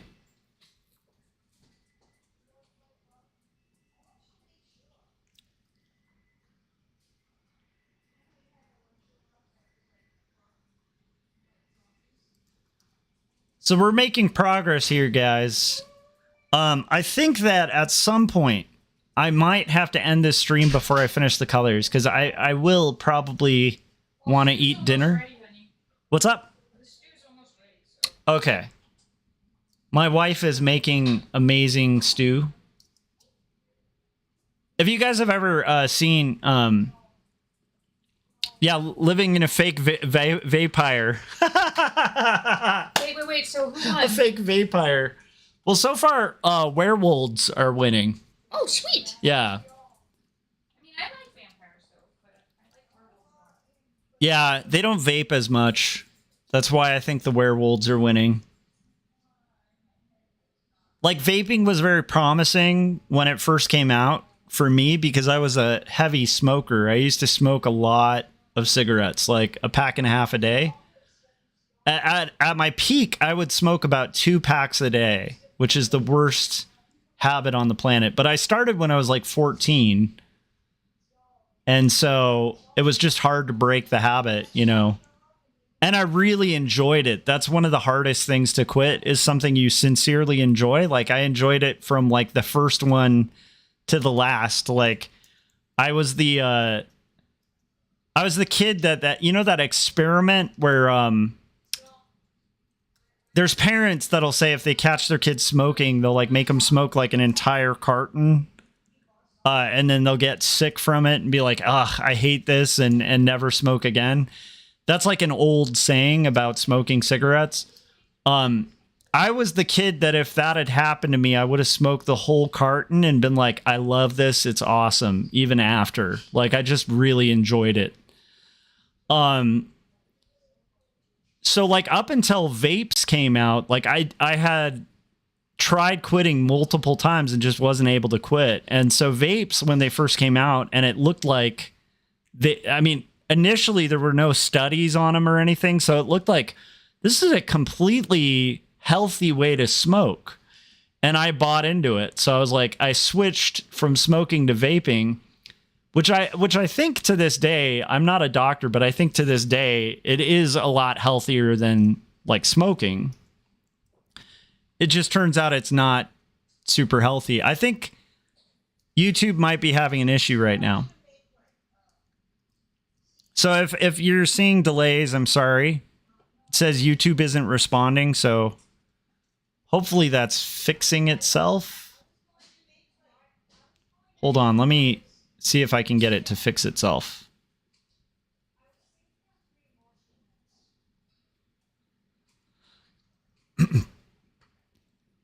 Nice, we got a Beastie Boys quote. So anyhow, I used to vape, and then when it came out that vaping was really bad, I wanted to kick that, and now I'm basically doing like nicotine gum, and I haven't smoked or vaped in months.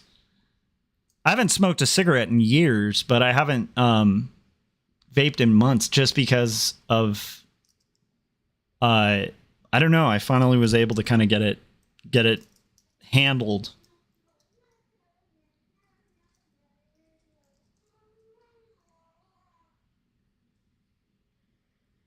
Paul's Boutique. Okay, we got the connection back. So if you saw any delays, I apologize. I think I had too many windows open. Paul's Boutique. Beastie Boys. That's the best Beastie Boys album. The Eggman. We were dressed in black. We snuck up around the back. The eggs did crack on Jesus' back. Sam, I am, get with the... Okay, anyhow, whatever. Beastie Boys are great. You guys, I'm going to finish this selection, and then I'm probably going to call it for the stream, but I'll be back on to finish coloring. So thank you to those of you who've been participating in my badly spelled polls. And people have been hanging out and watching this. If you can, I'll ask you one little favor. How about when the Beastie Boys quit swearing? That was weird.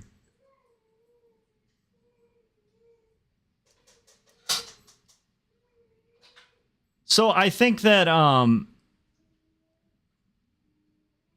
I think we're going to call it. So if you guys haven't yet, hit the like button. That's one favor I'd ask if you got any entertainment out of this. Don't smash it.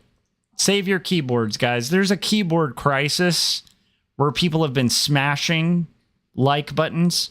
Just gently press like. You treat your keyboard well, okay? We want to respect our keyboards. Our keyboards do a lot for us. So make sure you just click that like button, right? You want to respect your mouse, right? Your mouse does a lot of work for you. You don't have to smash it, right? You can just gently press the like button. But if you could do that, I'd appreciate it. But now we feel really awkward about doing it. Yeah, now everybody's nervous to hit the like button. Don't hit it, guys. Don't hit it. Just be nice. You know, be friendly, be tender. And I'm going to correct this one mistake I made. We're not quite ending the stream yet. But it has been really nice to hang out with you guys. It's always inspiring to hear from other creators. It's always fun to see people stop by. Paul, it's amazing to see what you're doing for that ad. I can't wait to share it when you're done with it, because it's again, I'm not kidding to the people in the chats. What Paul shared so far from it looks as good as like Batman the Animated Series back in the day. It's like that good. So I can't wait. I can't wait to share it. I'm going to go ahead and fill the rest of this with magenta as a placeholder, and then I'll see you guys later in the day. So if you're up later, like about an hour from now, I'll probably be live streaming again just till I finish the colors on this page. Let's see how it looks with shading, just to show you guys where we're at. So we're getting there, right? We're getting there. Thanks, guys. You could be anywhere tonight. The fact that you chose to spend time with me is appreciated. Oh, let's close the poll. The Werewolf won. The Werewolf won. And I will see you vampires and werewolves at a later date. All right. Bye, guys. I'm going to go eat dinner. Hopefully you guys go eat too.